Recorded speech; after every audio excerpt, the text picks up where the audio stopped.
This is the Poco F6 Pro, this year's top-tier Xiaomi Poco phone. It's going for a lower price than a full-on modern flagship, so what shortcomings come with that? I'm Will for GSM Arena, and let's see what the Poco F6 Pro is all about in our full review.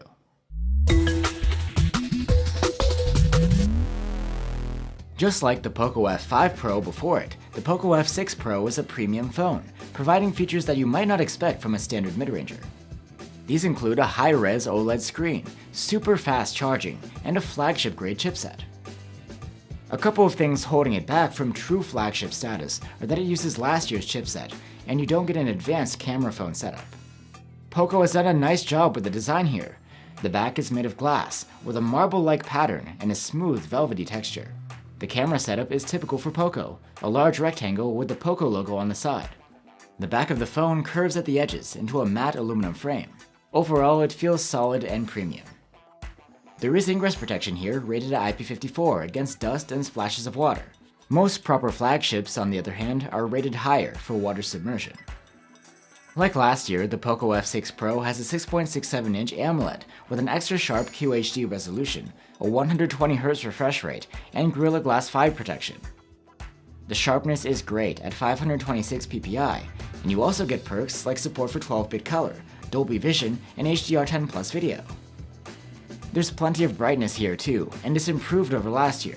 We measured a maximum of around 510 nits with the manual slider, and this can boost up to 1200 nits in auto mode when in bright sun. Swiping and scrolling on this screen is smooth thanks to the 120Hz refresh rate. It's not as adaptive as other panels out there, but it can dial down automatically to as low as 60Hz when idling to save energy. For audio, there's a pair of stereo speakers with Dolby Atmos support. They're louder than last year, scoring very good on our charts, and the sound is rich, with clean mids, good highs, and some bass.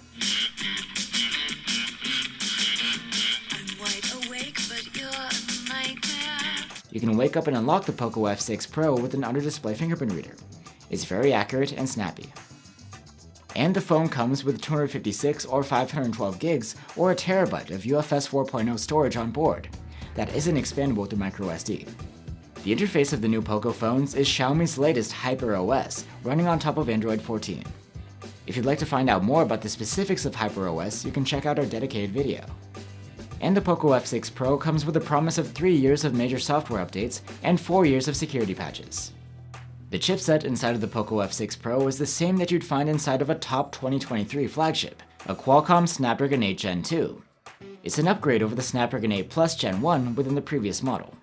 While it might not be the latest and greatest anymore, the Snapdragon 8 Gen 2 is quite powerful, and in benchmarks, the Poco F6 Pro does an excellent job. Within its price segment, it basically tops the charts. Plus, the thermal management here is respectable. Whether the phone was in its regular mode or performance mode, it was able to maintain good performance throughout our prolonged stress tests, without sudden dips. The battery capacity is slightly less than last year, but is still large, at 5000 mAh. The battery life here is okay, with an overall active use score of 10 hours and 29 minutes.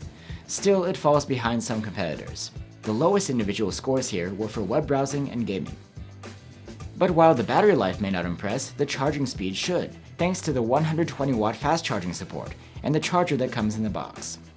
With it, we were able to charge the Poco F6 Pro from 0 to 64% in 15 minutes.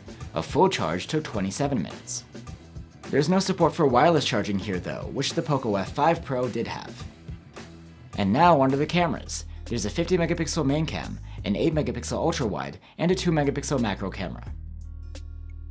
The 50-megapixel main cam is new, and while it has a lower megapixel count than the one on last year's model, the sensor is larger here and the lens is brighter too. During the day, the main cam's photos come out great. Exposure and white balance are dependable. The detail is excellent. Textures are rendered in a relatively natural way. The dynamic range is wide, and the colors are quite saturated. Here's a look at how the phone deals with skin tones. We'd say it does an excellent job. While there's no telephoto camera, the 2x digital zoom from the main cam is very usable. In low light, the main cam's photos are quite good. It applies some level of night mode processing automatically. The results have well-balanced exposures, with good highlight preservation and shadow development. Detail is good, noise is well managed, and colors retain their saturation. When it comes to video recording, 4K footage from the main cam is very good. These clips are sharp and detailed, with respectable dynamic range, and their colors are quite saturated but still likable. There's support for 8K video recording too. The quality is largely the same though, and the file size is huge.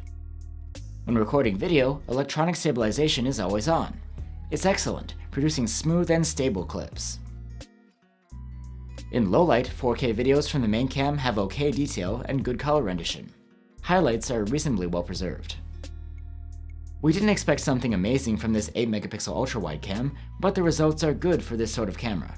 There's a decent amount of detail and nicely wide dynamic range. The colors are vivid, but a bit less so than those from the main cam. In low light, the ultra-wide cam's photos look relatively good in terms of exposure and dynamic range, and colors are quite warm and saturated. Video recording from the ultra-wide is limited to 1080p resolution, and the quality of the clips is just alright. Here are a couple of close-ups taken with the macro camera. The results are about what you'd expect at a 2-megapixel resolution. Finally, here are selfies taken with the 16-megapixel front-facing cam. They have okay detail and good dynamic range. Colors are a little bland overall, but skin tones are decent. So there you have it, the Poco F6 Pro. There's a lot to like here, including the nice design, the excellent display, great speakers, and fast charging. The chipset performance is flagship worthy, and the camera quality is good too, at least from the main cam. There are a few nitpicks. The battery life is just okay, and you don't get wireless charging this year. And the macro camera feels outdated at this point. We remember Xiaomi having excellent telemacro cameras on past models.